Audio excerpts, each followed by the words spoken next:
Breaking news చూస్తున్నాం. ఆంధ్ర వ్యాప్తంగా కోడి పందాలు ఘనంగా సాగుతున్నాయి. కోస్తా జిల్లాలో యజమానులు తమ పుంజులను బరిలోకి దింపుతున్నారు.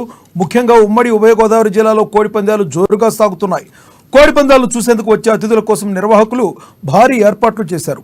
ఎల్ఈడి స్క్రీన్లు, ఫ్లడ్ లైట్లు, హైటెక్ హంగులతో కోడి పందాలకు సన్నద్ధమయ్యాయి.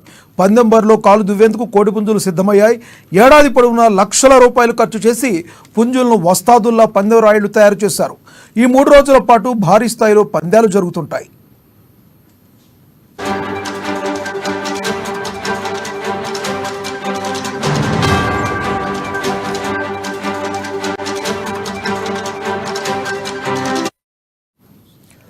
అంబేద్కర్ కోనసీమ జిల్లా కొత్తపేటలో కోడి పందాలు, గుండాటలు హోరాహోరీగా సాగుతున్నాయి. కొత్తపేట, రావులపాలెం, ఆత్రేయపురం, ఆలమూరు మండలాల్లో కోడి పందాలు జోరుగా జరుగుతున్నాయి. ఇక కొందరు పందెంరాయుళ్లు కోడి పందాల ముసుగులో గుండాటలను ఆడిస్తున్నారు. గుండాటల వద్ద లక్షల్లో చేతులు మారుతుంటున్నాయి. నిన్నటి దాకా ప్రకటనతో హడావిడి చేసిన పోలీసులు ఇవాళ మాత్రం స్టేషన్లకే పరిమితమయ్యారు.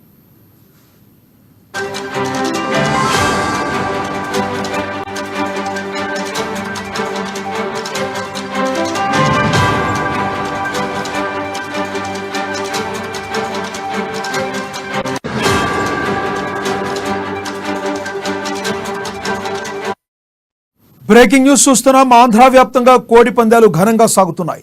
కోస్తా జిల్లాలో యజమానులు తమ పుంజులను బరిలోకి దింపుతున్నారు. ముఖ్యంగా ఉమ్మడి ఉభయ గోదావరి జిల్లాలో కోడి పందాలు జోరుగా సాగుతున్నాయి. కోడి పందాలను చూసేందుకు వచ్చే అతిథుల కోసం నిర్వాహకులు భారీ ఏర్పాట్లు చేశారు. ఎల్ఈడి స్క్రీన్లు, ఫ్లడ్ లైట్లు, హైటెక్ హంగులతో కోడి పందాలు సన్నద్ధమయ్యాయి. పందెం బరిలో కాలు దువ్వేందుకు కోడి పుంజులు సిద్ధమయ్యాయి. ఏడాది పొడవునా లక్షల రూపాయలు ఖర్చు చేసి పుంజులను వస్తాదుల్లా పందెం రాయిళ్లు తయారు చేశారు.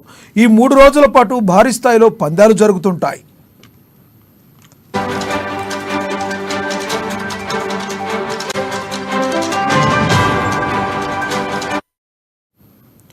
అంబేద్కర్ కోనసీమ జిల్లా కొత్తపేటలో కోడి పందాలు, గుండాటలు హోరాహోరీగా సాగుతున్నాయి. కొత్తపేట, రావులపాలెం, ఆత్రేయపురం, ఆలమూరు మండలాల్లో కోడి పందాలు జోరుగా జరుగుతున్నాయి.